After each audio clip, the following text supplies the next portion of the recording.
para pendengar, sesaat lagi Anda akan mendengarkan serial Sandiwara Radio Tutur Tinular. Terima kasih untuk Radio Karimata FM yang telah memutar kembali serial Sandiwara Radio ini. Kunjungi terus www.cartoonet.com. Dapatkan update seri-seri terbarunya yang pastinya makin seru. Selamat mendengarkan.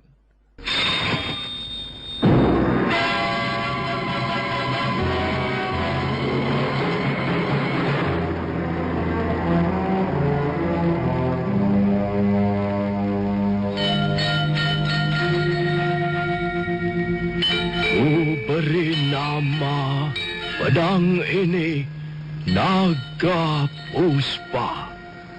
Selamatkan dia. Jangan sampai jatuh ke tangan pendekar berwatak jahat.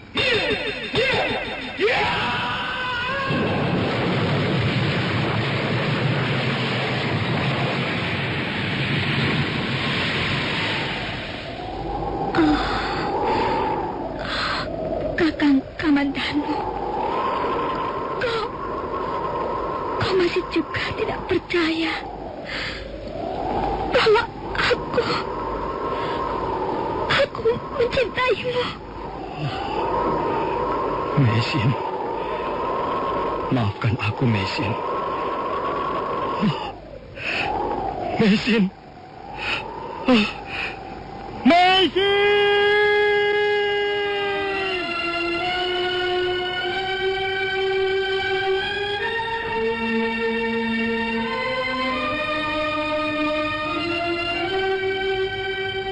Tutur Tinular.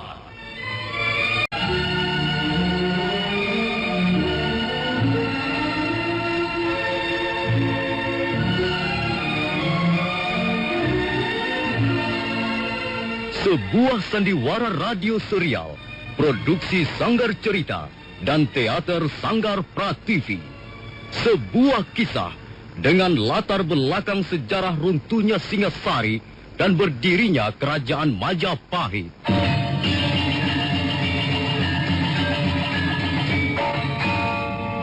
Sandiwara ini didukung oleh pemain-pemain radio yang sudah ternama. Ferry Fadli, Ivone Rose, dan Eli Ermawati.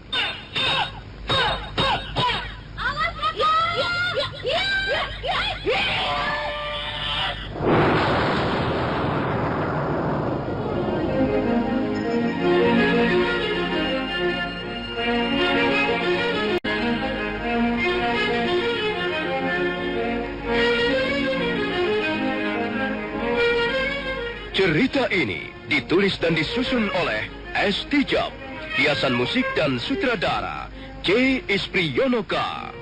Kali ini mengetengahkan episode ke-6 dengan judul Cahaya Fajar Menembus Hutan Tarik.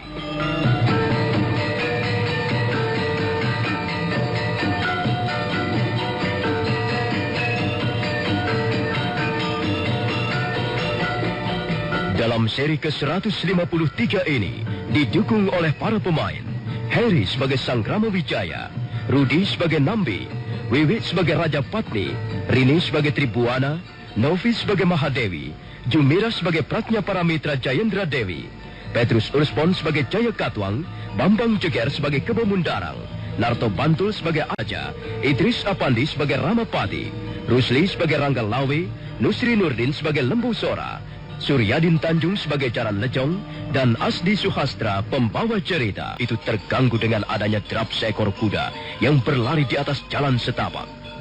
Dia, Sang Rama Wijaya, tengah bercengkrama dengan keempat orang istrinya ketika salah seorang abdinya datang menghadap. Abdi itu melaporkan bahwa Nambi sedang menunggu di ruangan pendapa dan ingin berbicara dengan beliau. Dia, Sang Rama Wijaya, pamit pada istri-istrinya, kemudian bergegas melangkah ke ruangan pendapa.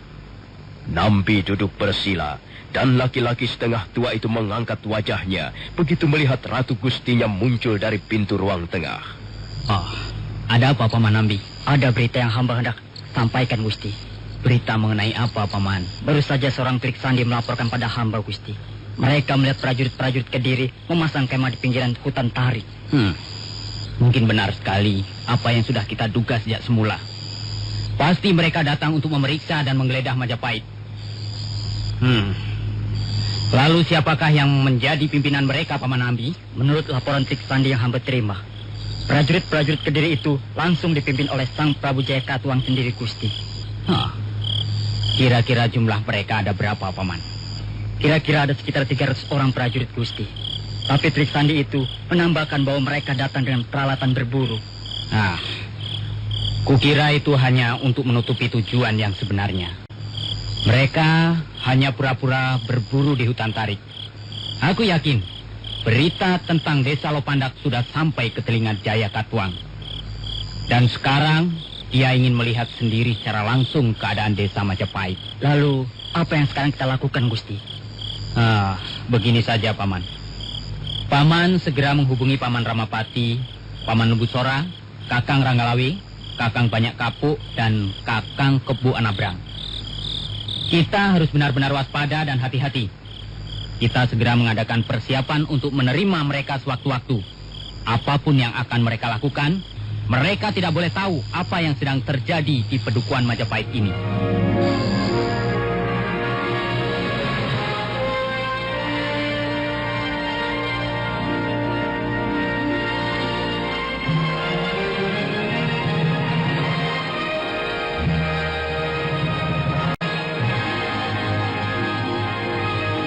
Nambi segera pergi untuk menjalankan perintah Ratu Gustinya.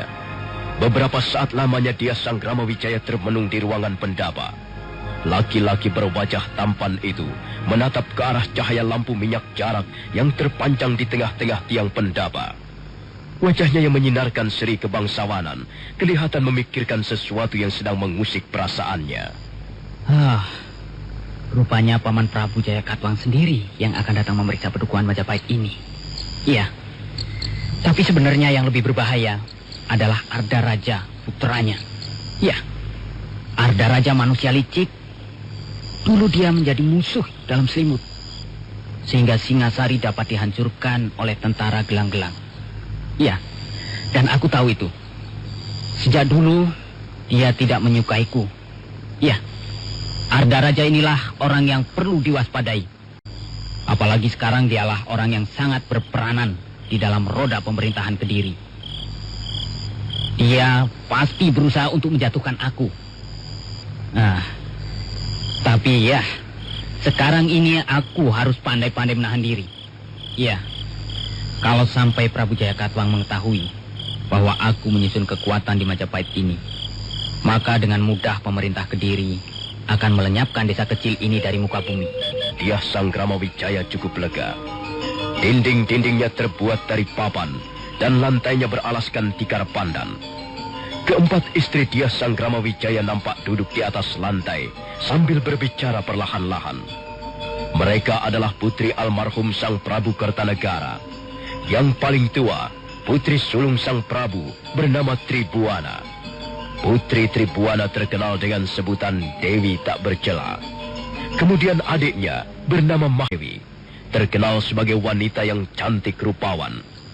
Putri nomor 3 bernama Pratnya Paramitra Jayendra Dewi, terkenal sangat menawan hati. Sedangkan yang keempat adalah putri bungsu Sang Prabu Kertanegara, bernama Raja Patni. Raja Patni inilah istri yang paling dikasihi dia Sang Ramawijaya. Mereka berempat buru-buru menggeser duduknya begitu melihat suaminya muncul dari pintu ruang tengah memasuki ruangan. Oh, Kanda Wijaya, hamba mendengar bahwa prajurit-prajurit Kediri sedang memasang tenda di pinggiran hutan tarik. Apakah berita ini benar, Kanda? Benar, Dinda Raja Patmi. Tapi kalian tidak perlu merasa cemas. Hamba yakin mereka datang untuk menggeledah Majapahit, Kanda. Memang kelihatannya begitu, Dinda Tribuana. Karena itu kita harus waspada. Kita harus hati-hati. Tapi hamba khawatir apa yang Kanda rencanakan selama ini akhirnya terbongkar, Kanda. Ya, kalau memang harus terjadi seperti itu, kita tidak bisa berbuat apa-apa lagi, Dinda Mahadewi. Tapi mudah-mudahan para dewa melindungi kita semua. Prajurit-prajurit Kediri itu memang keterlaluan sekali. Mereka tak henti-hentinya membuat kesusahan pada kita. Semenjak kita melarikan diri dari istana Singasari, mereka terus memburu kita. Sampai akhirnya Arya Wiraraja melindungi kita di Kadipaten Sumenep. Dan sekarang mereka masih terus mencurigai kita, mengawasi kita, dan kemungkinan besar masih tetap ingin menghancurkan kita, Kanda. Itu sudah jamaknya, Dinda Tribuana. Jaya Katwang merebut kekuasaan dari pemerintah Singasari. Sedangkan kita adalah kerabat kerajaan Singasari. Sudah sepantasnya Jaya Katwang merasa takut, merasa khawatir kekuasaannya akan kembali direbut oleh lain. Iya, saya hanya kasihan melihat kalian berempat. Kalian terpaksa hidup menderita, hidup terlunta-lunta sebagai pelarian. Dan sekarang kalian hidup di tengah-tengah hutan seperti ini. Kanda Wijaya, jangan berkata seperti itu. Kami berempat adalah istri-istrimu. Kami sudah sepakat. Kami sudah berjanji dalam hati bahwa kami akan tetap setia mendampingi Kanda Wijaya. Benar, Kanda Wijaya. Kanda Wijaya tidak perlu meragukan kesetiaan kami. Iya, Kanda. Apapun yang akan terjadi atas diri Kanda Wijaya, kami akan ikut serta menerima segala akibatnya.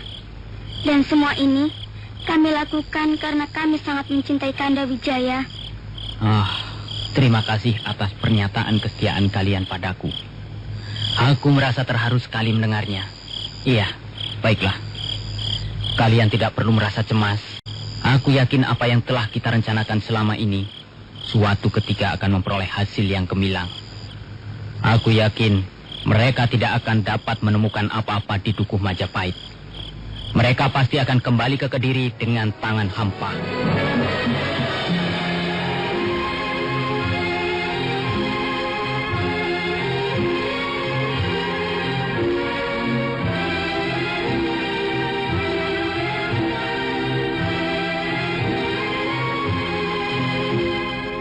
Sementara itu di pinggiran hutan tarik, nampak 8 buah tenda yang dipancangkan di atas lapangan rumput.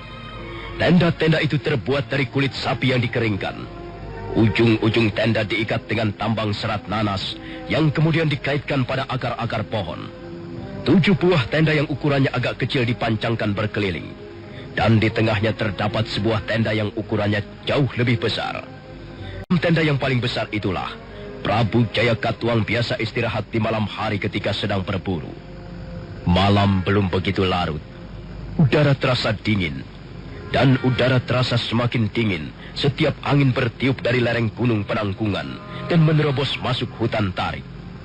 Sang Prabu Jaya Katwang duduk di atas tikar di dalam tenda dengan ditemani Patih Kebemundarang dan putranya Ardaraja. Sementara 4 orang prajurit pengawal pribadinya berjaga-jaga di luar tenda.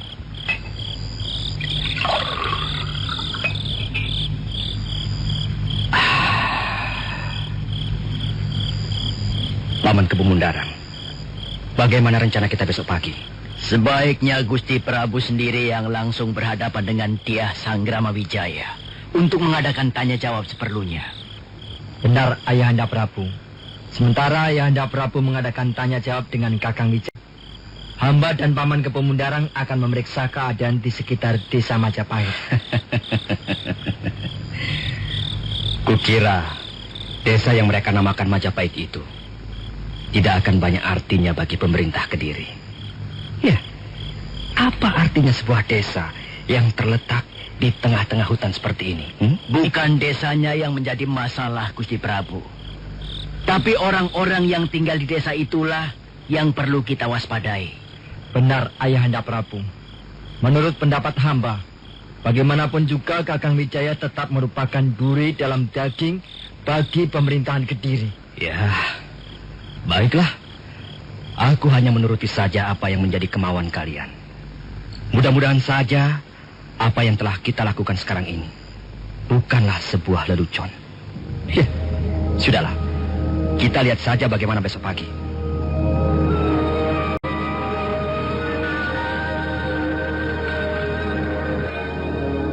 Malam terus merangkak perlahan-lahan.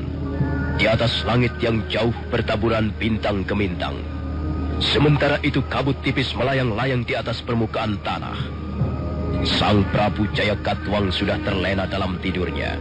Sementara beberapa orang prajurit nampak berjaga-jaga di sekitar tenda.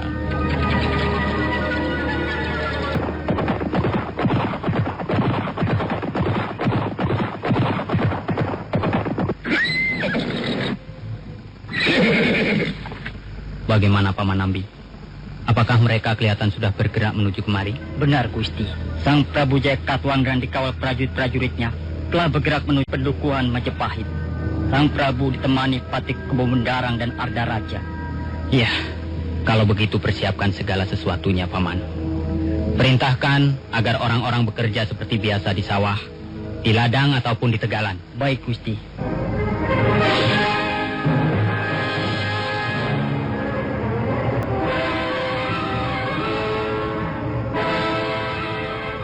Di pagi yang cerah itu, rumah kediaman Dyah Sanggrama Wijaya kelihatan ramai sekali. Prajurit-prajurit Kediri berkerumun di halaman, dan sebagian berjajar di sepanjang jalan. Dyah Sanggrama Wijaya menyambut Sang Prabu Jaya Katuang di ruangan pendaba. Kulihat kau sudah cukup kerasan tinggal di sini, Sang Jaya. Benar, Paman Prabu. Tempat ini cukup nyaman untuk dihuni. Rasanya hamba semakin kerasan untuk tinggal di hutan tarik ini, Prabu. Hutan tarik? Ataukah Majapahit? Hamba menamakan tempat yang hamba huni bersama 40 orang kepala keluarga di sini Desa Majapahit, Paman Prabu. Majapahit? Aku lebih senang menyebut hutan tarik. Aku sama sekali tidak keberatan kalau kau tetap menyebut sebagai hutan tarik. Majapahit hanyalah sebuah nama untuk suatu tempat. Dan apalah artinya sebuah nama? Ayahanda Prabu, silakan Ayahanda Prabu berbincang-bincang dengan Kakang Wijaya di ruangan pendopo ini. Saya dan Paman Kebo Mendarang ingin berjalan-jalan di luar sebentar. Kau memang tidak biasa duduk berlama-lama, Arda Raja. Pergilah keluar, kalau itu yang kau inginkan. Biarlah aku bercakap-cakap sebentar dengan Sanggrama Wijaya di sini. Kalau Adi Arda Raja ingin berjalan-jalan di luar, lihat suasana di sekitar Dukuh Majapahit, biarlah ditemani Paman Nembusora dan Kakang Ranggalawi. Aku sama sekali tidak keberatan kalau ada orang-orang yang ingin menemaniku berjalan-jalan.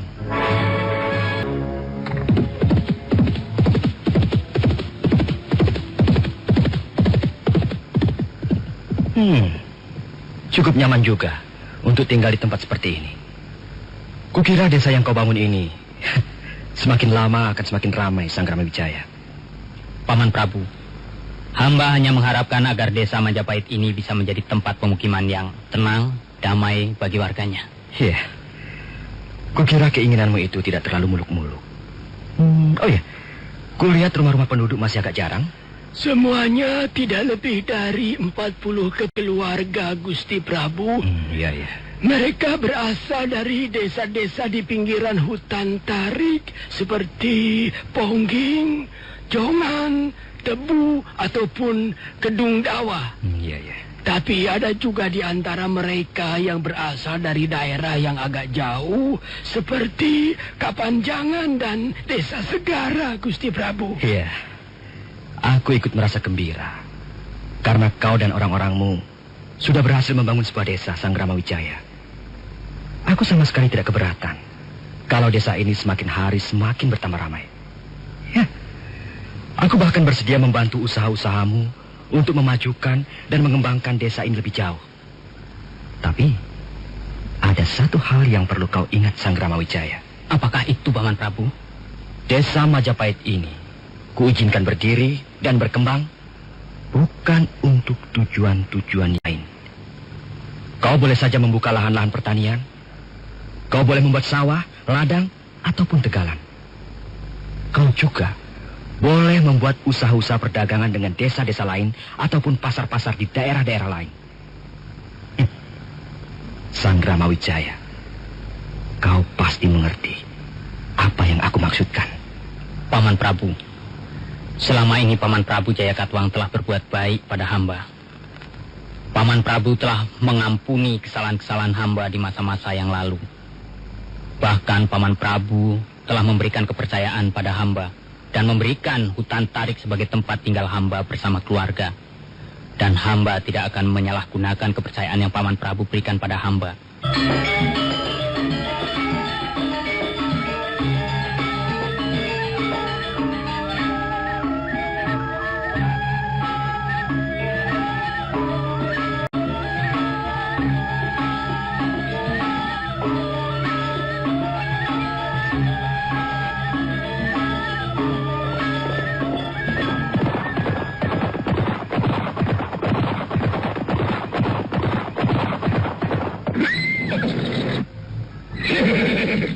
Kakang Ranggalawe. Iya, Gusti. Kulihat banyak sekali pohon-pohon ditebang untuk membuka lahan-lahan pertanian di tempat ini, Kakang. Benar, Gusti. Kami memang membutuhkan lahan-lahan pertanian untuk bercocok tanam, Gusti.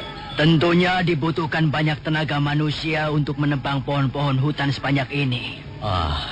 Tidak terlalu banyak, Adik Kepemudarang. Kami semuanya bekerja siang malam. Kami memang membutuhkan lahan-lahan pertanian ini. Karena itu, kami semua bekerja keras.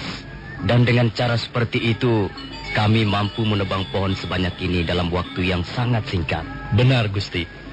Semua pekerjaan yang berat ini berhasil kami selesaikan berkat semangat gotong royong yang cukup tinggi di antara kami.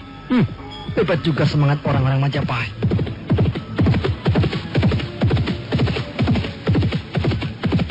Ada apa, Jaranejong? Kami sudah melaksanakan perintah Gusti Adaraja. Rumah-rumah penduduk sudah kami geledah semua. Lalu bagaimana hasilnya? Sepertinya tidak ada tanda-tanda yang mencurigakan, Gusti. Aneh sekali. Jadi Gusti Ardaraja datang ke Majapahit ini untuk menggeledah rumah-rumah penduduk? Itu bukan urusan Kakang Ranggalawe. Itu adalah urusan pemerintah Kediri dengan Ratu Gustimu, Kakang Sanggrama Wijaya. Mari, Paman Kepemudarang, kita lanjutkan pemeriksaan ini. Aku masih belum puas. Aku masih belum percaya bahwa kita tidak bisa menemukan sesuatu di desa yang bernama Majapahit ini. Rombongan Ardaraja segera meneruskan perjalanan. Sementara Lembu Sora, Ranggalawe dan beberapa orang warga Majapahit mengiringi di belakang mereka. Mereka terus berkuda mengitari dukuh Majapahit.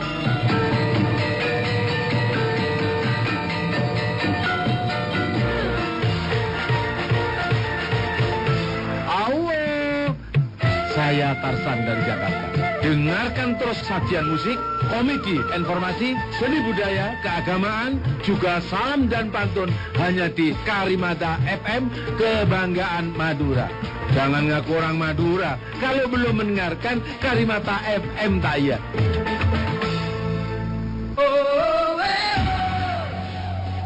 Kecap sedap lebih hitam, kental dan gurih.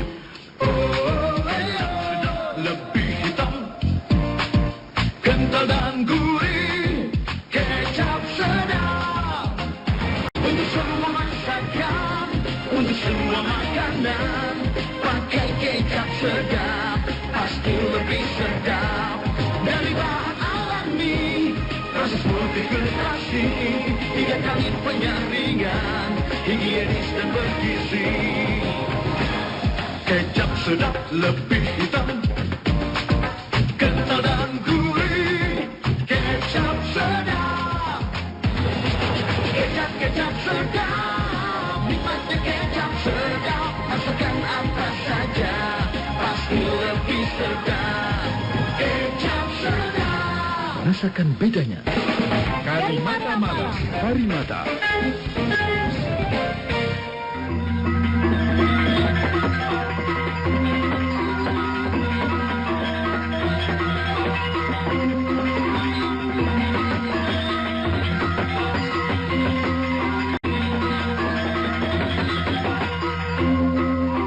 Rombongan Ardaraja terus berkuda mengitari desa Majapahit.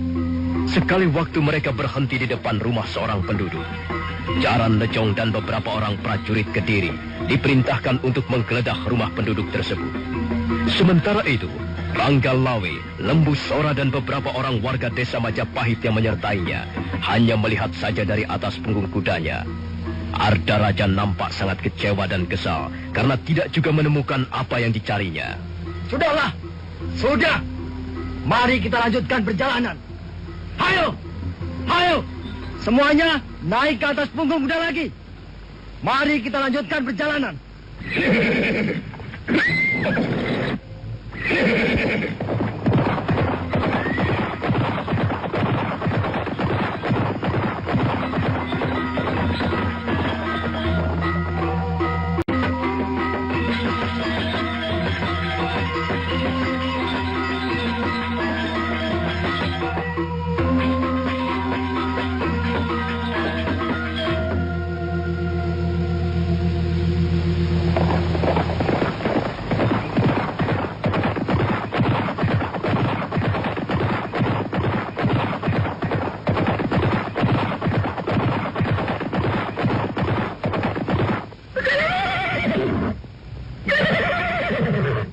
bagaimana Paman Kepomundaran? Agaknya mereka telah mengadakan persiapan lebih dulu, Gusti. Kita tidak bisa menemukan apa-apa di sini. Kurang ajar. Tapi aku tidak akan menyerah. Naluriku mengatakan bahwa ada hal-hal yang disembunyikan di tempat ini. Jangan Lejong? Iya, Gusti. Itu, ada orang sedang bekerja di Tegalan. Bawalah orang itu kemari, cepat. Gusti.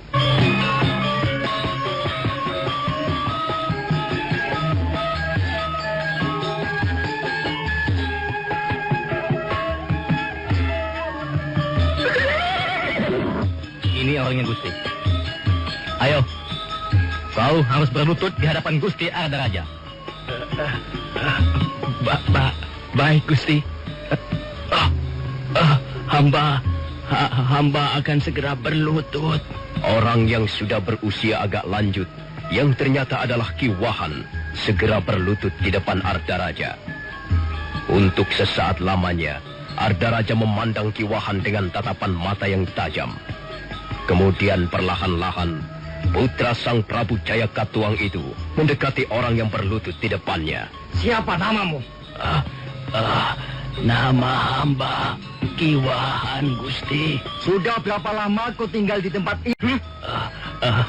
Sudah beberapa bulan hamba tinggal di Duku Majapahit ini. Majapahit! Majapahit! Tidak ada itu desa yang bernama Majapahit. Tapi Gusti, Tidak ada desa yang bernama Majapahit. Yang ada hanyalah hutan tarik. Tapi Gusti, desa ini memang bernama Majapahit. Gusti Sanggramawijaya sendiri yang menamakan desa ini Majapahit, Gusti. Goblok! Tolong! Aduh, ampun Gusti, ampun. Diam! Sekali lagi kau berani menyebut Majapahit, lidahmu akan kupotong. Ampun. Jangan Lejong. Iya, Gusti. Coba kau periksa si tua bangka ini. Aku ingin tahu apakah dia benar-benar hanya seorang tua yang bisa bekerja di sawah, ataukah dia mempunyai keahlian yang lain. Baik, Gusti. Coba kau perlihatkan kedua belah telapak tanganmu kepadaku. Baik, Gusti. Buku-buku tanganmu cukup keras. Juga jari-jari tanganmu cukup keras. Coba kau berdiri. Kau bisa berdiri dengan bagus sekali. Sekalipun sudah tua. Kulihat tubuhmu sepertinya masih cukup perkasa. Dengar. Dengar dan jawablah pertanyaanku ini. Apakah kau bisa membuat kuda-kuda? Kuda? Maksud Tuhan, apakah hamba bisa naik kuda? Kau jangan pura-pura berlaku bodoh. Kuda-kuda, bukan kuda. Aku bertanya apakah kau bisa membuat kuda-kuda. Kau jangan seperti orang kebingungan begitu. Jawablah pertanyaanku. Hamba belum mengerti apa yang Tuhan maksudkan. Jangan Lejong. Aku sudah tidak sabar lagi. Ajaklah si tua bangka itu memainkan 1 atau 2 jurus. Baik, Gusti.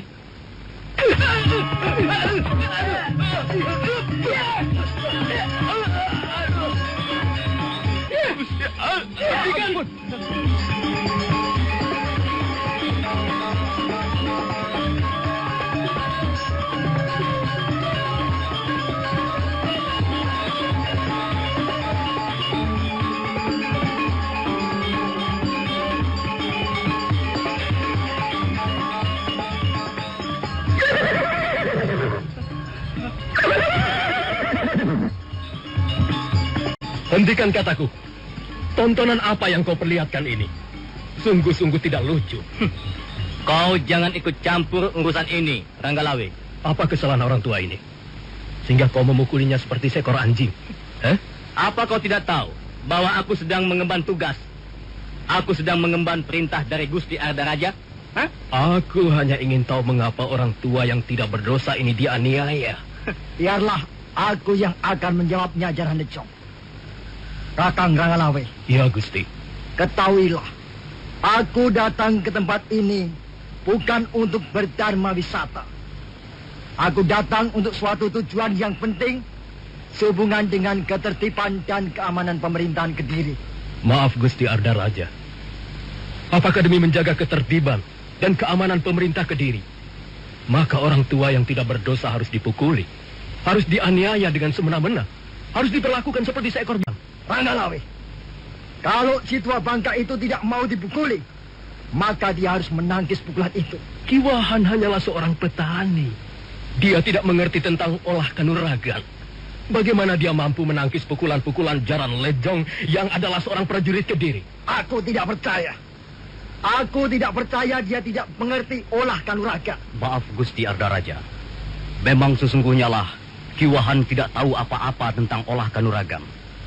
Dia hanya seorang petani biasa. Dia hanya bisa mencangkul sawah ataupun tegalan untuk bercocok tanam. Jadi, sekalipun dia dipukul terus-menerus sampai babak belur, bahkan sampai mati, dia tidak akan mampu membalas apa-apa. Bohong! Dusta! Aku tidak percaya. Dia hanya seorang petani biasa. Dia pasti seorang pendekar. Nah, lihat!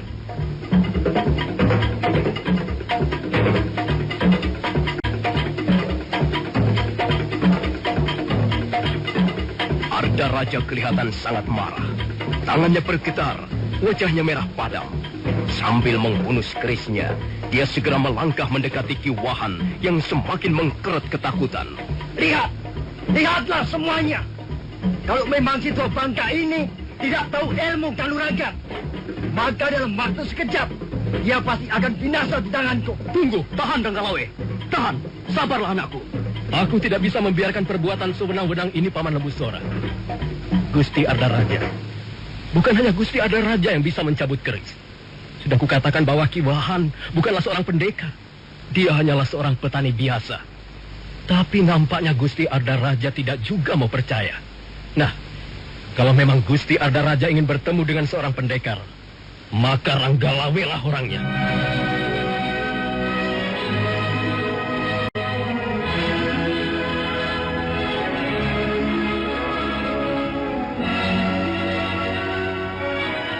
Ranggalawe memang seorang pendekar berdarah panas. Dia tidak bisa menahan diri lagi begitu melihat sikap Ardaraja yang sewenang-wenang terhadap Ki Wahan. Karena itu dia pun segera mencabut kerisnya yang terkenal dengan nama Megalamat. Suasana menjadi tegang. Tak ada orang yang berani bicara. Lembusora segera melompat ke depan Ranggalawe. Jangan Ranggalawe, jangan kataku. Biarlah Paman Lembusora. Biarlah saya menjadi korban. Ayo, siapapun di antara kalian yang ingin membunuh Ki Wahan, hadapilah aku Ranggalawe. Setan alas kau Ranggalawe. Kau mau minggir atau tidak? Sabar Gusti. Sabarlah Gusti Ardaraja. Minggirlah Paman Kepemundaran. Aku tidak akan membiarkan tantangan ini. Aku tidak sudi kedudukanku sebagai Pangeran Pati dihina lecehkan oleh seorang seperti Ranggalawe. Sabarlah Gusti. Jangan terburu nafsu. Marilah kita bicarakan soal ini secara baik. Benar Gusti Ardaraja. Hamba kira semua ini terjadi hanyalah kesalahpahaman belaka. Hamba mohon maaf atas kelancangan keponakan hamba, si Ranggalawe. Dia memang seorang pendekar berdarah panas. Dia mudah tersinggung. Hah? Dia boleh menjadi pendekar berdarah sepanas Gunung Merapi. Dia boleh mudah tersinggung seperti banteng terluka. Tapi dia harus tahu bahwa aku adalah seorang Pangeran Pati di Kerajaan Kediri. Dengan perbuatannya seperti itu, aku bisa memerintahkan prajurit-prajuritku untuk mencincang tubuhnya habis-habisan.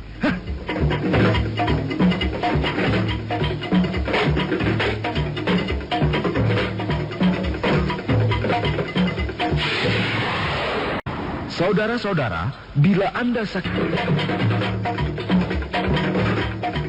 pertengkaran panas itu akhirnya segera bisa kembali dipadamkan. Keris Megalamat sudah kembali berada di dalam sarungnya. Demikian juga Kebo Mundarang berhasil membujuk Ardaraja agar kembali menyarungkan kerisnya. Ranggalawe, Lembusora dan beberapa orang warga desa Majapahit naik ke atas punggung kudanya masing-masing. Demikian pula Ardaraja berikut prajurit-prajurit Kediri segera naik ke atas punggung kudanya. Dan mereka pun segera berangkat meneruskan perjalanan.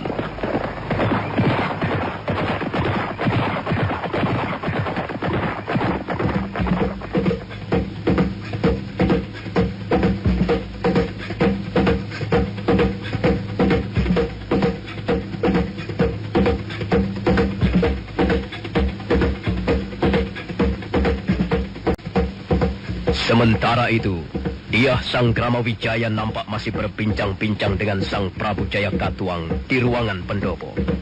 Mereka baru saja menyelesaikan santap siang bersama. Di sudut ruangan pendopo, nampak seorang lelaki tua dengan pakaian seorang nayaga sibuk memainkan tetabuhan. Suasana menjadi sangat tenang dan damai. Sang Prabu Jayakatwang kelihatan puas atas sambutan yang diberikan oleh Dyah Sang Kramawijaya. Coba kau tuangkan lagi secangkir minuman untukku. Silakan. Ampun, Gusti Prabu. Minuman di sini tentunya tidak lezat seperti minuman di kota Kediri. Bukan begitu. Aku sedang haus sekali sekarang ini. Dan rasanya minuman ini cukup lezat. Oh ya, bahannya dibuat dari apa minuman ini? Bahan pokoknya dibuat dari air perasan pelepah pohon aren, Gusti Prabu. Ada salah seorang warga desa Majapahit ini yang pandai sekali membuat minuman tuak. Dia bisa membuat tuak aren, tuak kelapa, tuak jerami ataupun tuak pohon tal.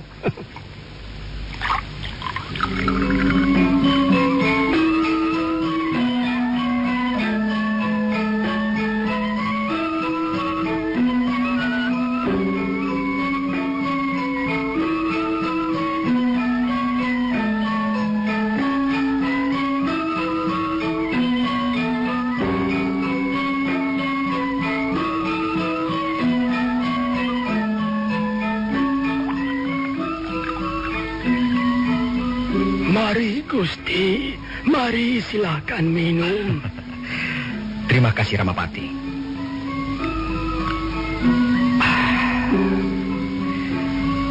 Oh ya, Sang Kramawijaya. Aku ingin menanyakan sesuatu padamu. Apakah itu, Paman Prabu? Apakah kau tahu di mana letak desa Lopandak? Rasanya baru sekarang ini hamba mendengar desa Lopandak, Paman Prabu. Barangkali Paman Ramapati tahu. Hamba juga baru sekali ini mendengarnya, Gusti. Mungkin saja letaknya di sekitar lereng Gunung Arjuno. Tapi entahlah, hamba juga tidak tahu persis. Ada apa dengan desa itu, Paman Prabu? Desa itu telah dipergunakan sebagai tempat untuk menyusun laskar kekuatan. Entah siapa dalangnya. Aku sendiri tidak tahu. Mungkin mereka adalah sekelompok orang atau golongan yang tidak menyukai pemerintah Kediri. Dan mereka bermaksud merongrong kewibawaan pemerintah Kediri. Kalau begitu Gusti Prabu harus berhati-hati. Kelompok seperti mereka itu jangan dibiarkan merajalela. Iya, tentu saja. Mereka sudah ditumpah semuanya. Aku memang harus selalu waspada. Bukan aku mencurigai Padukuhan Majapahit ini, Sang Kramawijaya.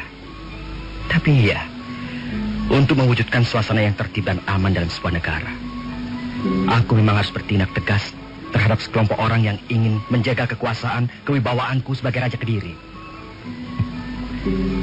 Bukankah demikian adalah sikap yang paling tepat, Sang Kramawijaya? Hamba kira sikap dan tindakan Paman Prabu Jayakatwang cukup bijaksana.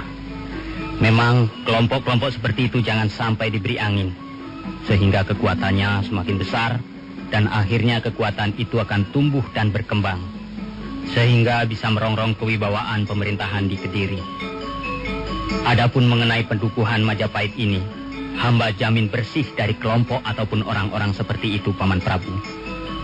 Kami selalu berhati-hati setiap menerima pendatang baru. Bagus. Kau dan orang-orangmu, seluruh warga Majapahit di sini, harus ikut bertanggung jawab, ikut menjaga ketertiban dan keamanan seluruh wilayah Kediri. Itu merupakan bukti kesetiaan kalian pada pemerintah Kediri.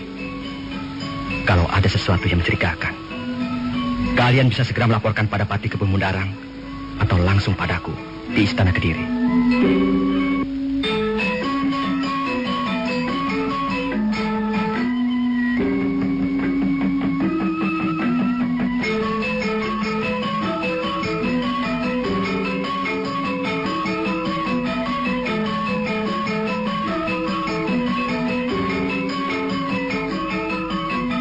Ketika mereka sedang sibuk berbicara di ruangan pendopo itu, dari jauh terdengar derap orang-orang berkuda yang semakin lama semakin dekat.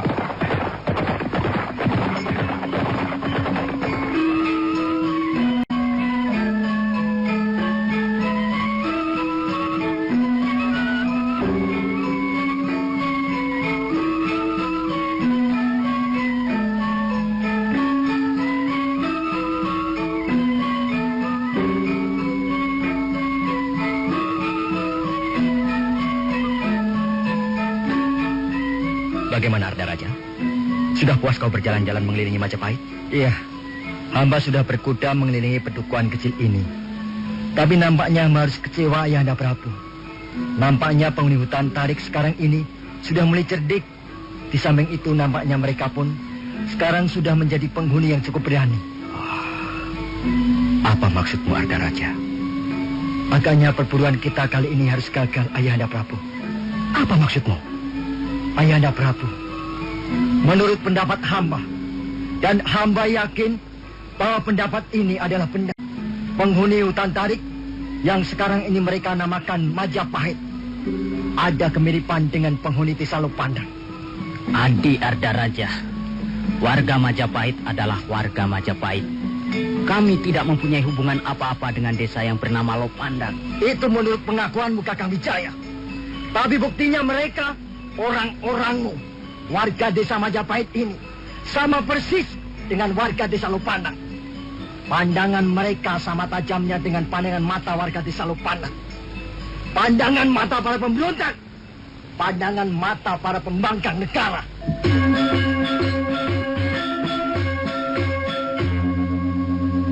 Suasana di ruangan pendopo seketika menjadi panas dan tegang. Tak seorang pun berani mengucapkan sepatah kata pun. Nah, saudara pendengar, bagaimanakah kisah selanjutnya? Nantikan saja lanjutan kisah Tutur Tinular ini dalam seri berikutnya. Sampai jumpa.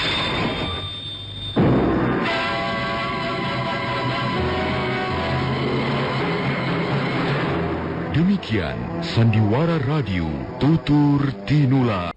Para pendengar, sesaat lagi Anda akan mendengarkan serial Sandiwara Radio Tutur Tinular. Terima kasih untuk Radio Karimata FM yang telah memutar kembali serial Sandiwara Radio ini. Kunjungi terus www.cartoonet.com. Dapatkan update seri-seri terbarunya yang pastinya makin seru. Selamat mendengarkan.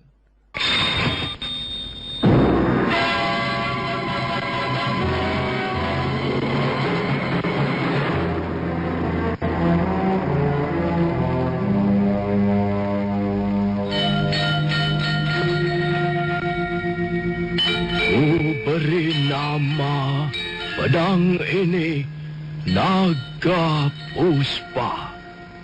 Selamatkan dia. Jangan sampai jatuh ke tangan pendekar berwatak jahat.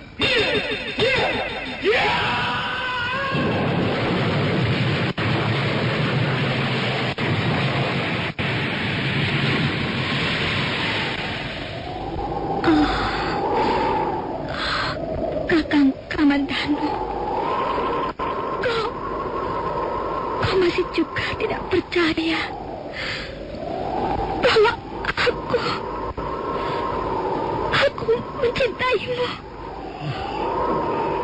Mesin, maafkan aku, Mesin. Mesin, Mesin.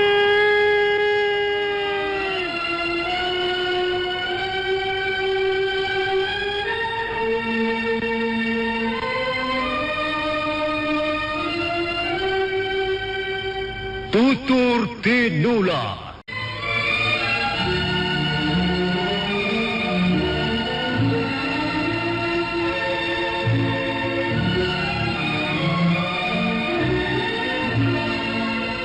Sebuah sandiwara radio serial, produksi Sanggar Cerita dan Teater Sanggar Prativi.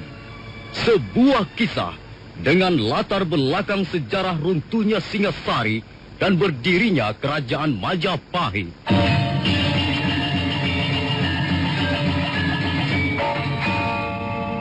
Sandiwara ini didukung oleh pemain-pemain radio yang sudah ternama. Ferry Fadli, Ivone Rose, dan Eli Ermawati.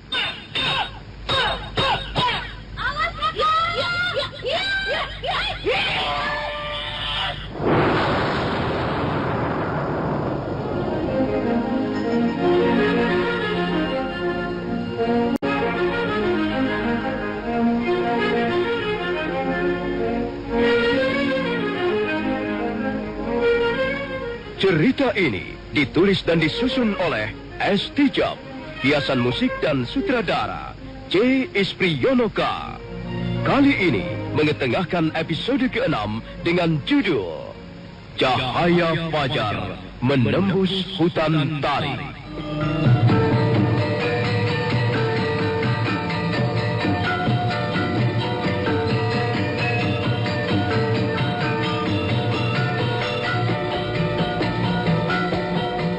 Dalam seri ke-155 ini, didukung oleh para pemain, Harry sebagai Diah Sanggrama Wijaya, Mas Sono sebagai Arda Raja, Idris Apandi sebagai Ramapati, Nusri Nurdin sebagai Lembu Sora, Petrus Urspon sebagai Jaya Katwang, Bambang Jeger sebagai Kebo Mundaran, Eliwati sebagai Mesin, Rus dan Dahlan sebagai pedagang, dan Asdi Suhastra pembawa cerita.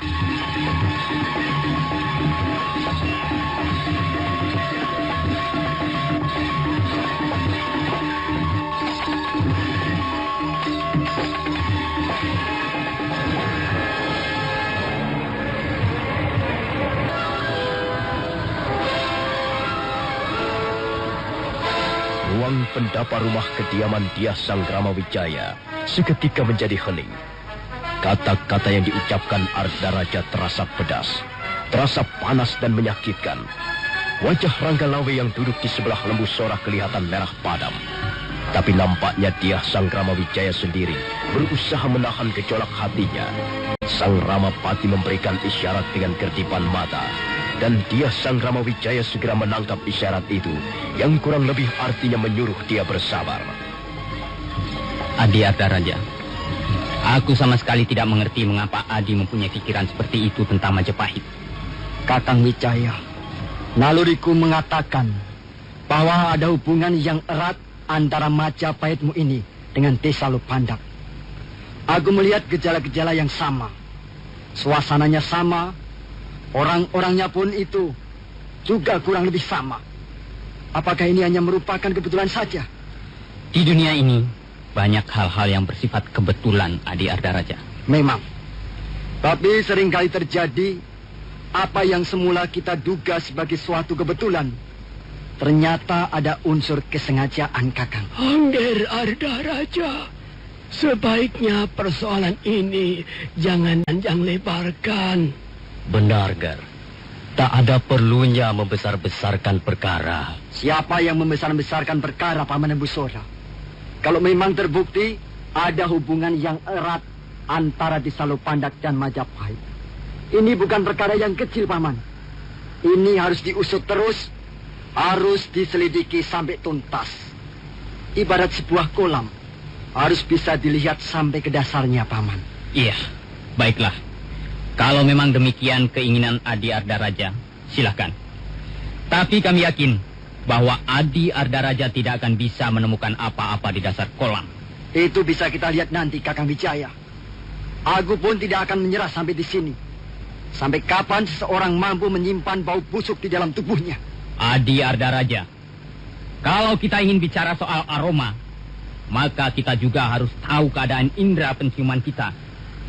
Di halaman itu ada banyak macam tanaman bunga. Ada bunga melur, bunga cempaka, bunga kenanga, dan salah satu di antara bunga-bunga itu ada sebuah bunga yang menyebarkan aroma yang amat sedap.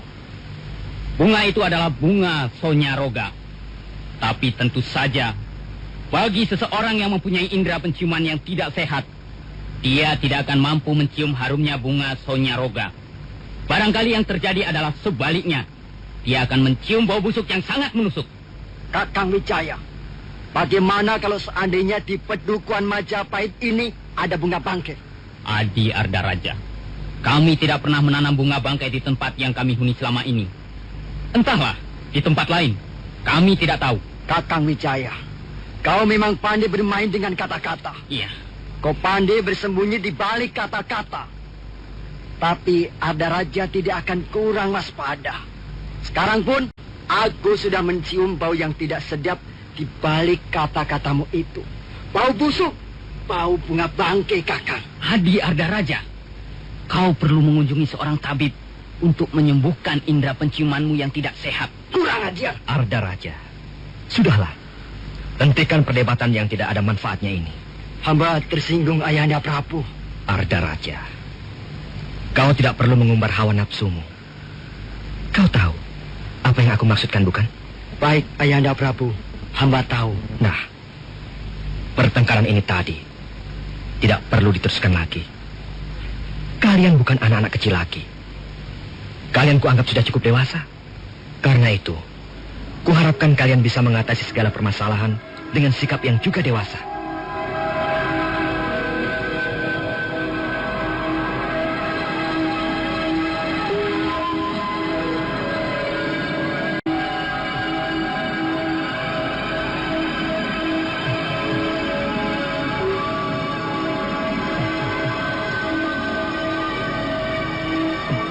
Ketegangan di ruang pendapa tidak terus berlanjut.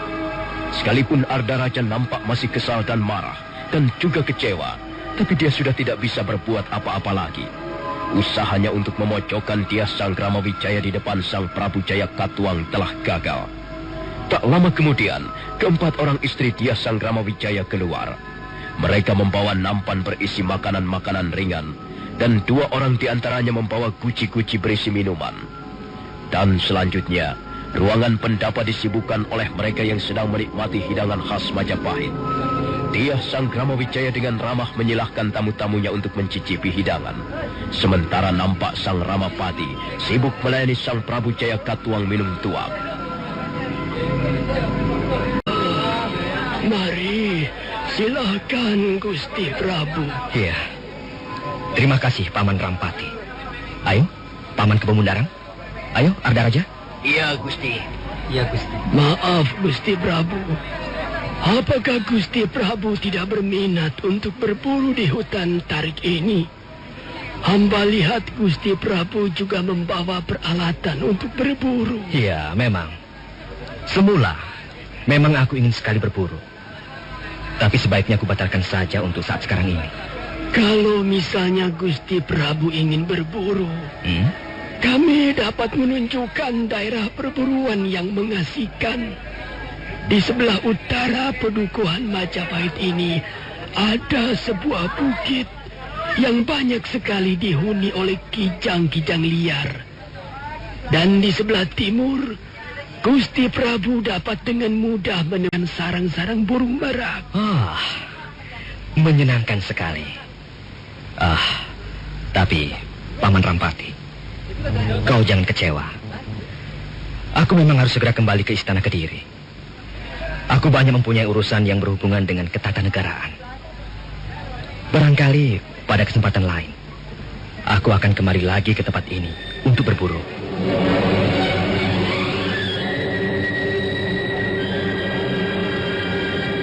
Menjelang lepas tengah hari, Sang Prabu Jaya Katuang berpamitan kepada Dyah Sanggrama Wijaya. Nampak Patih Kepemundarang mengatur prajurit-prajurit untuk bersiap-siap kembali ke Istana Kediri. Arda Raja sudah lebih dulu naik ke atas punggung kudanya. Wajahnya masih kelihatan kesal, dan dia tidak dapat menyembunyikan rasa kecewanya. Setelah Sang Prabu Jaya Katuang naik ke atas punggung kuda, maka tak lama kemudian, rombongan pun segera berangkatkan. Ya, ayo kita berangkat sekarang. Ya, berangkat.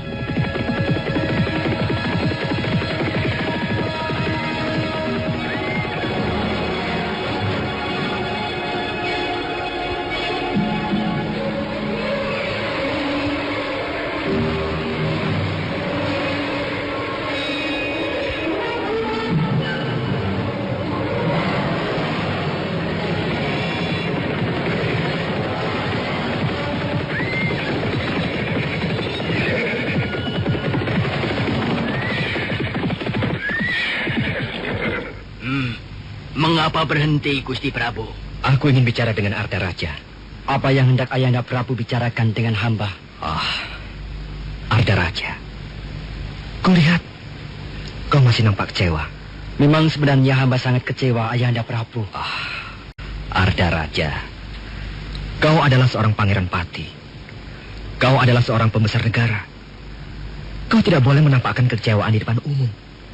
Terlebih lagi di depan orang yang menjadi musuhmu. Itu akan bisa membahayakan dirimu sendiri. Benar, Gusti Pangeran. Seorang pimpinan harus mampu menyembunyikan perasaannya. Sebab ada ungkapan yang mengatakan demikian. 2 orang prajurit bertarung dengan senjata pedang ataupun tombak. Tetapi 2 orang pimpinan bertarung dengan raut wajahnya, dengan senyumannya, dengan kata-katanya, dengan penampilannya. Tapi aku sudah tidak sabar lagi, Paman Kepemundarang. Aku kesal. Dia Sanggrama Wijaya itu benar-benar licik. Sanggrama Wijaya boleh licik, Arda Raja. Tapi kau jangan menjadi pangeran pati yang tolol. Kau adalah calon pewaris tunggal tahta Panjalu. Karena itu, kau tidak boleh mengumbar hawa nafsumu di sembarang tempat. Ayahanda Prabu, kalau hamba berkata-kata keras terhadap Kakang Wijaya, itu hamba maksudkan untuk memojokkannya. Sebab hamba yakin dia telah menyembunyikan sesuatu yang berbahaya bagi pemerintahan Kediri. Arda Raja, kita tidak bisa menuduh tanpa bukti-bukti yang jelas. Benar, Gusti Pangeran. Perumpamaan yang Gusti Pangeran kemukakan di ruangan pendapa sangat bagus. Majapahit ibarat sebuah kolam. Dan kita semua tidak tahu apa yang terdapat di dasar kolam. Karena itu sebaiknya kita jangan membuat kolam itu menjadi keruh. Kita harus bersabar dan membiarkan kotoran mengendap di dasar kolam. Dengan begitu kolam akan menjadi jernih dan kita bisa melihat dengan jelas apa yang ada di dalamnya. Paman Kepemundarang, bagaimanapun juga aku tetap yakin bahwa Kakang Sanggrama Wijaya telah menyimpan bangkit busuk di dasar kolamnya. Arda Raja, untuk sementara kau simpan dulu keyakinanmu itu untuk dirimu sendiri. Ya, benar apa yang dikatakan oleh Paman Kepemundarang. Kita harus bersabar. Kita harus pandai-pandai menahan hawa nafsu. Kecurigaan yang tidak beralasan bisa menjerumuskan diri kita sendiri. Ya, biarkan saja dulu air kolam menjadi jernih. Tapi bukan berarti kita tidak mengawasi secara ketat apa yang sedang terjadi di Padukuhan Majapahit. Kita akan terus mengadakan penyelidikan dan pengawasan. Kalau memang suatu ketika terbukti bahwa Sanggrama Wijaya telah menyusun kekuatan di desa Majapahit untuk merongrong kewibawaan pemerintahan Kediri, nah, pada saat itulah kita diwajibkan bertindak dengan tegas. Ya, sudahlah Arda Raja. Kau tidak perlu merasa terlalu kecewa. Kunjungan kita kali ini tidak gagal sama sekali. Setidak-tidaknya, kunjungan kita ini akan membuat mereka berpikir 2 kali untuk menyusun kekuatan sebagai lawan tanding pemerintah Kediri. Bagiku, Majapahit tidak lebih dari seekor anak domba. Dan bagaimanapun juga, seekor anak domba tidak akan mampu menggeram seperti seekor singa. Sudahlah. Ayo, kita teruskan perjalanan.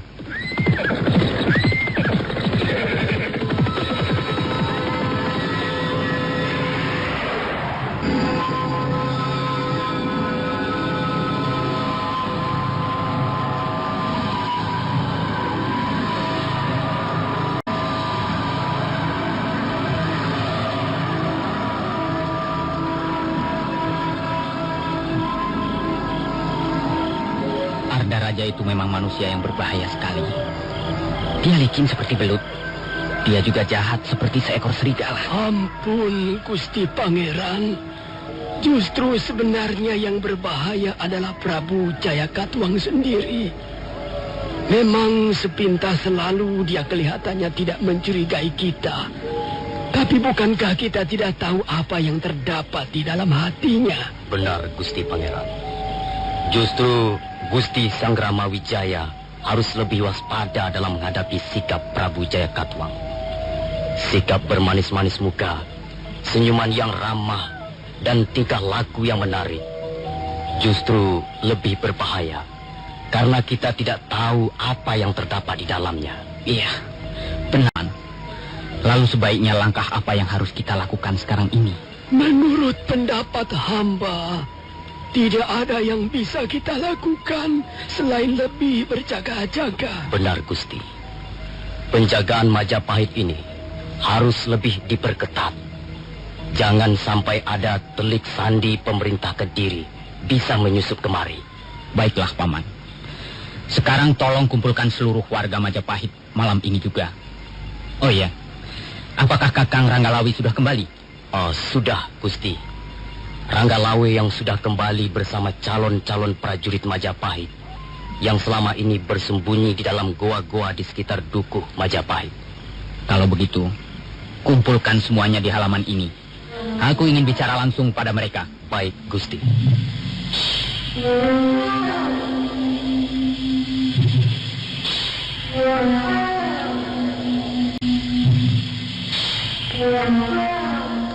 Malam itu, halaman rumah kediaman Dyah Sanggrama Wijaya nampak dipadati oleh sekumpulan manusia. Mereka semua kurang lebih berjumlah 700 orang. Mereka adalah warga desa Majapahit, dan sebagian adalah calon-calon prajurit Majapahit yang selama ini telah dilatih dalam berbagai hal olah kanuragan. Mereka kelihatan berdiri dengan tegar, menunggu apa yang akan diamanatkan oleh Ratu Gustinya. Tak lama kemudian, Dyah Sanggrama Wijaya keluar dari ruangan pendapa dengan diiringi oleh keempat orang istrinya.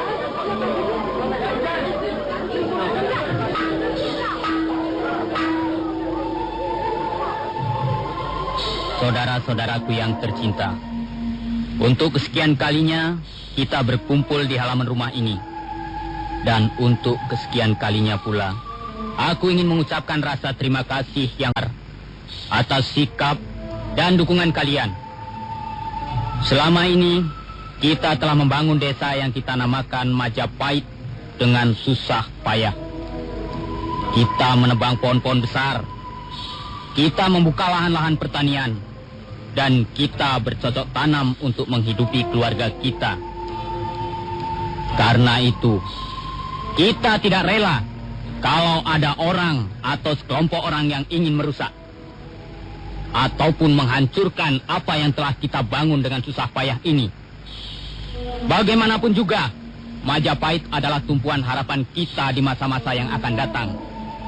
Majapahit harus terus kita bina, kita bangun, dan kehadirannya kita tempatkan di atas segala kepentingan pribadi. Majapahit bukan hanya milik satu orang atau dua orang saja. Majapahit adalah milik kita semua. Karena itu, kita harus berani berkorban, berani bekerja keras untuk membela apa yang telah menjadi milik kita bersama. Hidup Majapahit! Hidup Majapahit! Hidup Gusti Sanggrama Wijaya! Hidup Gusti Sanggrama Wijaya!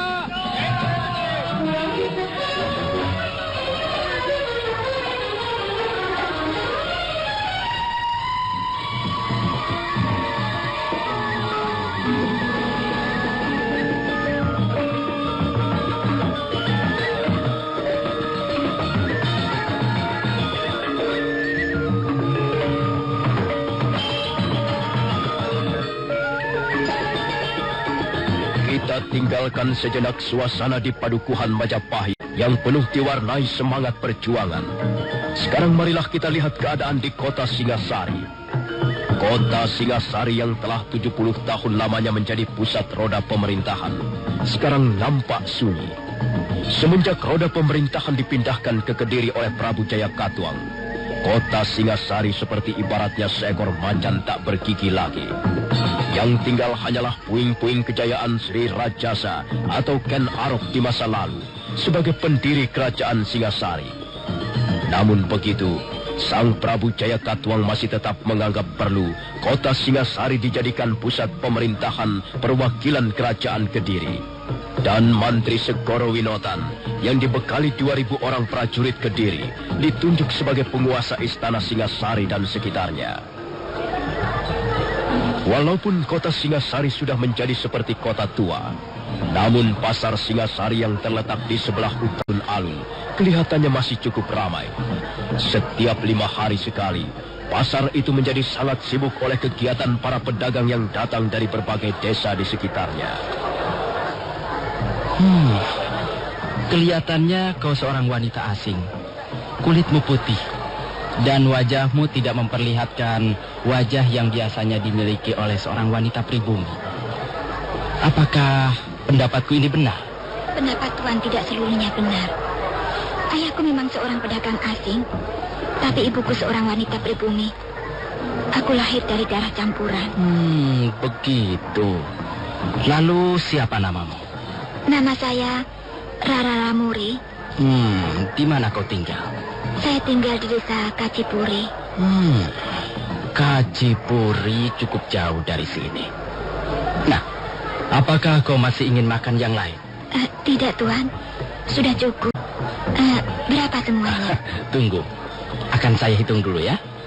10, 5 kepeng, 2 kepeng.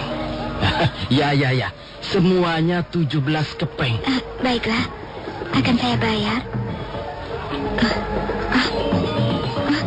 Aduh. Ada apa? Uang saya hilang, Tuan. Tidak bisa. Kau mau menipu aku ya? Kau pasti seorang penipu. Kau gembel jalanan. Kau makan seenaknya tanpa mau bayar. Kurang ajar.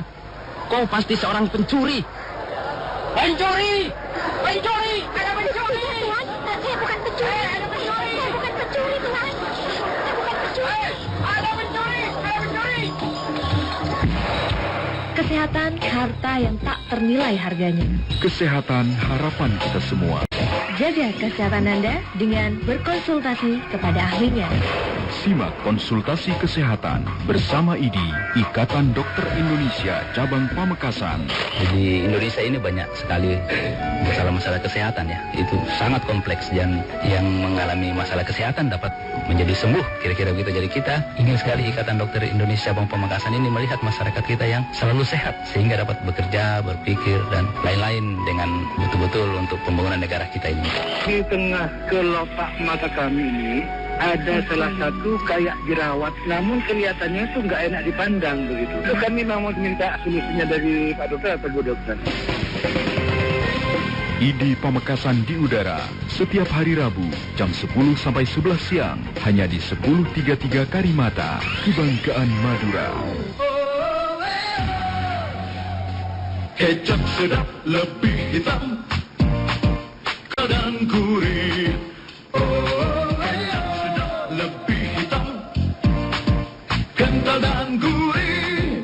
Kecap sedap untuk semua masakan, untuk semua makanan. Pakai kecap sedap pasti lebih sedap dari bahan alami. Proses multiplikasi, 3 kali penyaringan, higienis dan bergizi. Kecap sedap lebih hitam, kental dan gurih. Kecap sedap, kecap sedap, nikmatnya kecap sedap. Masakan apa saja pasti lebih sedap. Kecap sedap, rasakan bedanya. Assalamualaikum warahmatullahi wabarakatuh. Saya Kapolres Pamekasan, Ajun Saris Besar Polisi Anjar Gunadi, bersama 1033 FM Radio Karimata Kebanggaan Madura. Saya mengimbau kepada seluruh masyarakat Pamekasan, kepada para supir, pengemudi, dan pengendara kendaraan bermotor, patuhilah rambu lalu lintas. Hormatilah pengendara lain dan kontrollah emosi Anda. Jangan menggunakan handphone selama mengemudikan kendaraan. Tepikan kendaraan Anda sebelum menerima telepon. Ketika Anda merasa ngantuk, istirahatlah di tempat yang memungkinkan. Ingat, keselamatan adalah pilihan, bukan kebetulan. Wassalamualaikum warahmatullahi wabarakatuh.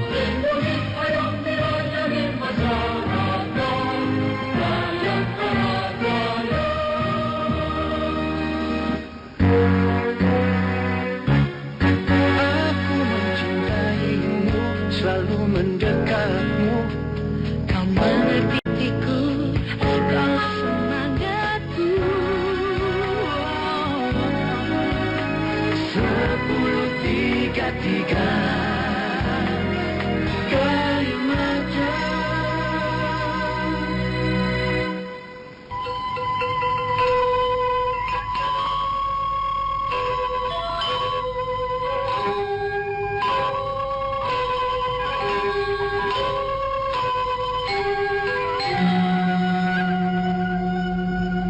Meisin semenjak peristiwa penyergapan di rumah kediaman Empu Hanggareksa beberapa waktu yang lalu, hidup terlunta-lunta di dalam pelariannya.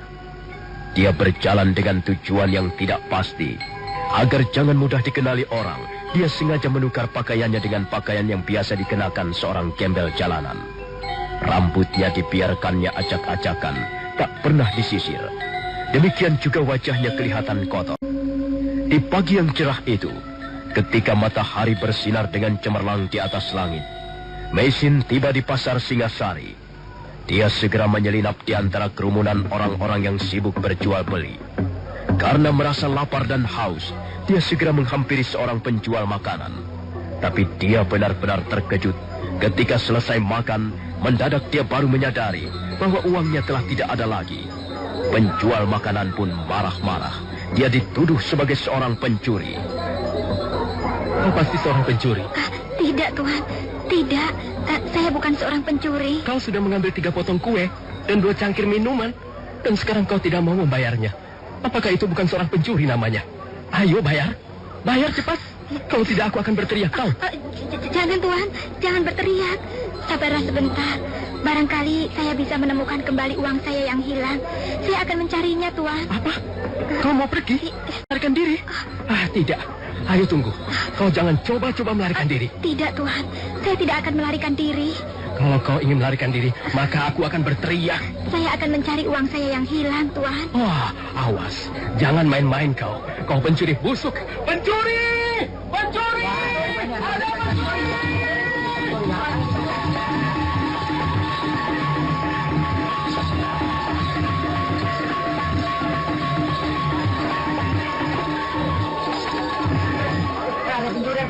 Gimana tuh lagi itu? Apa?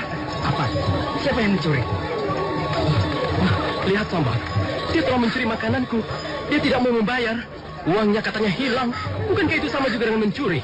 Tapi uang saya benar-benar hilang, Tuhan. Mana bisa? Kau gembel jalanan. Mana mungkin kau punya uang? Kau pasti mencuri. Ayo, ngaku saja. Ngaku bahwa kau adalah pencuri. Tapi saya benar-benar tidak mencuri, Tuhan. Ayo, Sambang. Seret saja orang itu ke tengah-tengah lapangan. Pukul saja dia kalau tidak mau mengaku. Kalau masih juga tidak mau mengaku, bawa saja dia ke Istana Singasari. Serahkan pada prajurit-prajurit Kediri. Jangan, Tuhan. Jangan. Saya bukan pencuri. Ampun, Tuhan. Ampun. Ampun apa? Ayo, ikut aku. Ayo, ikut aku. Kau bandarnya. Mau ikut apa dia? Ayo, cepat. Kemana, Tuhan? Kemana Tuhan akan membawa saya pergi? Pokoknya ikut. Ayo, cepat. Atau kau ingin kupukul di sini? Ayo. Ayo. Ayo.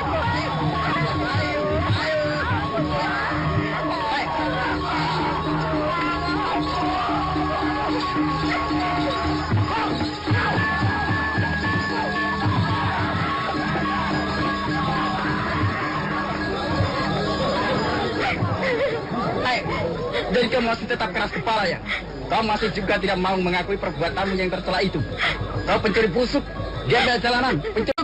Sungguh, Tuhan, saya bukan pencuri. Apa? Saya memang orang susah. Tapi saya bukan pencuri. Saya pasti bisa membedakan mana perbuatan yang baik dan mana yang buruk. Pintar ngomong. Aduh. Dengar, kalau kau masih juga tidak mau mengaku perbuatanmu, kau akan kupukul sampai babak belur. Jangan kau kira aku tak kenal wanita-wanita gelandangan seperti kau ini. Wanita seperti kau banyak berkeliaran di sekitar kota Singasari. Mereka pura-pura menjadi pengemis gelandangan, tapi sebenarnya mereka hanya untuk mencari kesempatan pencuri. Orang-orang seperti kau ini mesti ditangkap dan dipenjarakan. Orang-orang seperti kalian ini hanya mengganggu pemandangan di dalam kota saja. Tuhan tidak bisa menuduh tanpa bukti. Kau makan tanpa mau bayar, apakah itu bukan bukti? Saya bukan tidak mau bayar, Tuhan. Uang saya hilang, dan saya bersedia mencari kembali uang saya hingga ketemu. Saya bukan pencuri, Tuhan. Kurang aja. Kau berani melorot padaku ya? Oh, Tuhan sungguh kejam. Tuhan telah berpuas sewenang-wenang. Ya, aku memang kejam. Orang seperti kau ini tidak perlu diperlakukan dengan baik. Nah, rasakan. Sambang, centeng pedagang pasar Singasari itu terus mengayunkan tangannya bertubi-tubi. Mesin mengaduh kesakitan, dan beberapa kali dia tersungkur jatuh kena hantaman tangan laki-laki bertampang kasar itu. Mereka yang berkerumun di sekitar tempat itu, tak ada yang berani bersuara ataupun campur tangan. Sekalipun di wajah mereka nampak tidak menyetujui sikap Sambang yang kasar dan bengis terhadap seorang wanita. Sambang terus mengayunkan tangannya, tapi mendadak seseorang mencekal pundaknya dari belakang.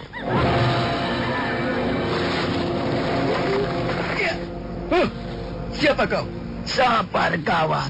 Sabarlah. Tenang, tenang. Kau jangan turut campur urusanku. Ayo, minggirlah. Kalau tidak, kau pun jadi sasaran pukulanku. Tenang, kawan. Aku sama sekali tidak bermaksud mencampuri urusanmu. Aku hanya menaruh iba melihat seorang perempuan yang tidak berdaya dianiaya. Apakah dia sanak familimu? Bukan. Dia bukan apa-apaku. Kalau begitu minggirlah. Wanita gelandangan ini sudah berani mencuri di pasar Singasari. Karena itu, dia harus mendapat hukuman yang setimpal. Apakah sudah terbukti bahwa dia mencuri? Itu bukan urusanmu. Kau bukan seorang penghulu pengadilan. Apa hakmu untuk bertanya seperti itu? Cepat minggir. Kau jangan membuat perkara denganku. Apa kau tidak kenal dengan Sambang? Aku kenal siapa kau. Kau adalah Sambang. Salah seorang pendekar yang kemudian bercokol di pasar Singasari untuk mencari sesuap nasi. Kurang ajar. Rupanya kau bermaksud menjajal kemampuanku. Rupanya kau mempunyai kebiasaan juga. Aku hanya orang biasa, Sambang. Aku tidak lebih dari mereka yang berkerumun di tempat ini. Aku adalah salah seorang rakyat jelata. Aku bukan pendekar. Aku juga bukan prajurit. Dan lebih-lebih lagi, aku bukanlah seorang centeng pasar. Hiya, kau Sambang. Hiya.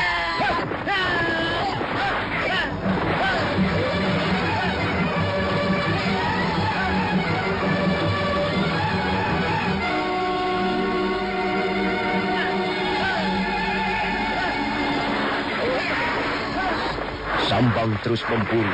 Dengan jurus-jurusnya yang berbahaya, dia terus mengepung lawannya. Kadangkala dia menyepak atau menendang, dan pada saat lain dia mencotoskan buku-buku tangannya yang kasar. Tapi orang yang menjadi lawannya ternyata cukup tangguh.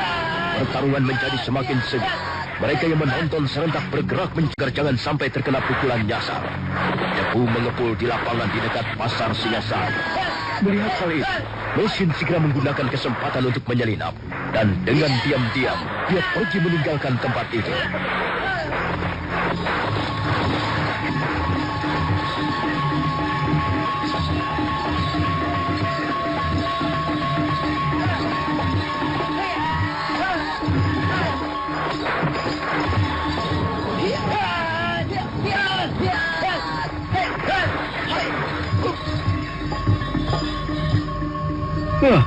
Kurang ajar. Kau telah membuat malu aku. Kau keliru, Sambang. Yang membuatmu malu adalah perbuatanmu sendiri, bukan aku. Berdebah, setan alas. Jangan banyak bicara. Dan jangan keburu berbangga hati. Sekalipun aku belum dapat merobohkanmu, tapi kau pun belum dapat dikatakan mengalahkan aku. Hayo, lanjutkan lagi permainan ini. Tapi tunggu. Tunggu dulu. Kau belum menyebutkan siapa namamu. Aku tidak pernah bertarung dengan orang yang belum pernah ku kenal namanya. Baiklah, baik. Kalau kau ingin tahu namaku, dengar baik-baik. Namaku Kitalat Wajah. Nah, kau sudah puas sekarang? Bagus. Bagiku mengetahui siapa namamu adalah penting. Jangan sampai aku membunuh orang yang tidak ku ketahui siapa namanya. Nah, bersiaplah Kitalak Wajah. Sambang lalu melompat mundur sejauh 3 batang tombak. Sementara itu Kitalak Wajah kelihatannya masih tenang-tenang saja. Sedangkan penonton yang berkerumun di sekitar tempat itu menjadi berdebar-debar. Rata-rata mereka tahu siapa Sambang. Mereka juga tahu bahwa pendekar itu adalah manusia yang kejam, yang tidak segan-segan mencabut nyawa orang yang menjadi musuhnya. Kitalak Wajah, kalau kau dapat menahan jurus pisau mautku ini, maka aku terima kalah.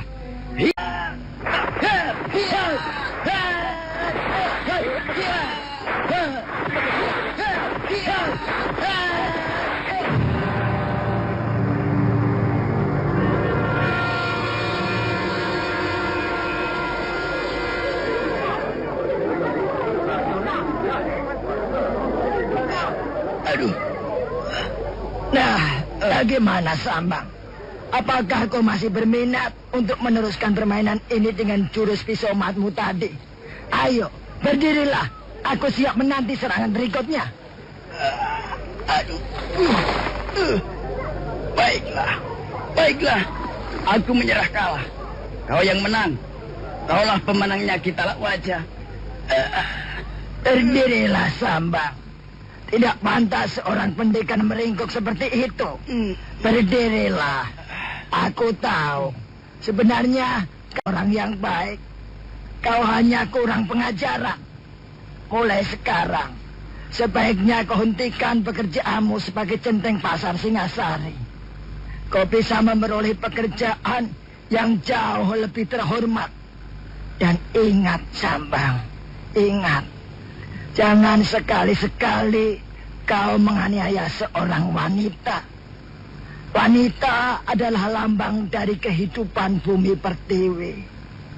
Barang siapa menghina seorang wanita begitu rendah, maka itu berarti dia telah menghina bumi kelahirannya sendiri. Dia telah merendahkan derajat tanah tumpah darahnya sendiri. Bukankah benar apa yang kukatakan ini? Bagaimana pendapatmu saudara-saudara? Seorang wanita adalah makhluk lemah. Dia wajib kita lindungi dari mara bahaya.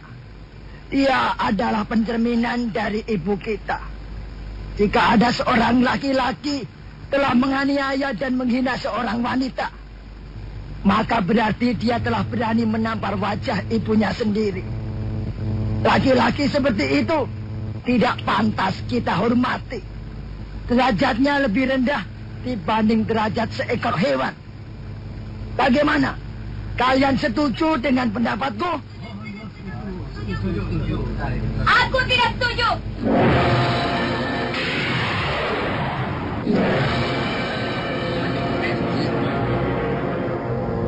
Aku tidak setuju dengan pendapatmu itu, Kitalak Wajah. Apa alasanmu untuk tidak setuju? Apakah kau lahir dari rahim sebungkah batu? Bukankah kau mempunyai orang tua? Aku mempunyai orang tua yang lengkap. Aku dari rahim ibuku. Lalu, apa alasanmu tidak setuju bahwa kita harus menghormati kaum wanita? Iya, benar. Kita memang perlu menghormati harkat dan martabat kaum wanita. Tapi ingat, itu bukan berarti karena kaum wanita adalah kaum yang lemah. Kaum wanita bukanlah kaum yang sama sekali tidak berdaya. Tapi, walaupun begitu tidak seharusnya seorang laki-laki menghina kaum wanita.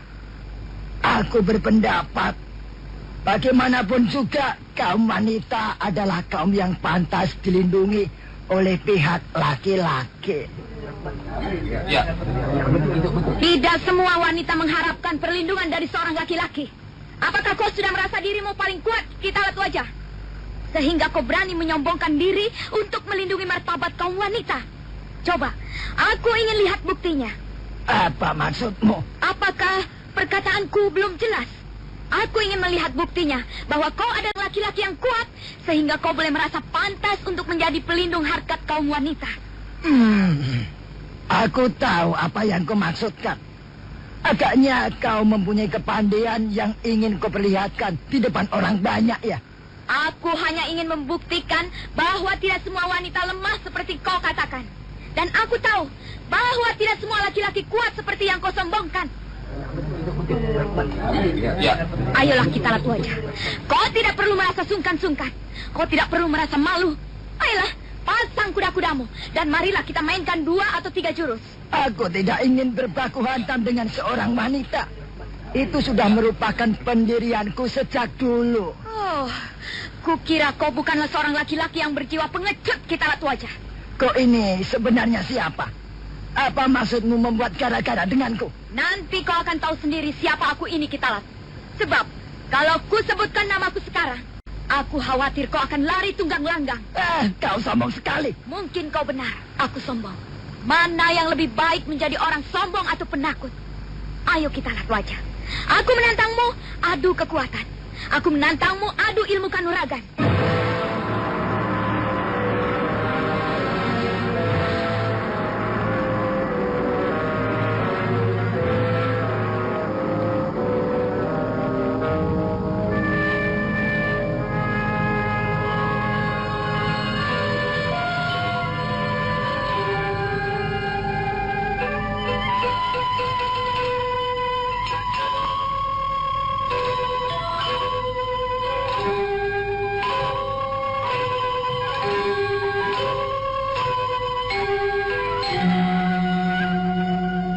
Sebenarnya Kitalat Wajah bukanlah tergolong orang yang mudah marah.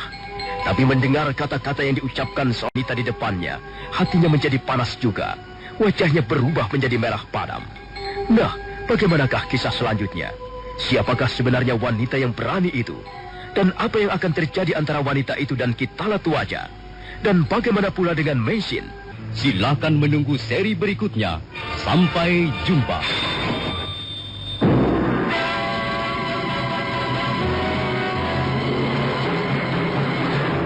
Demikian Sandiwara Radio Tutur Tinular.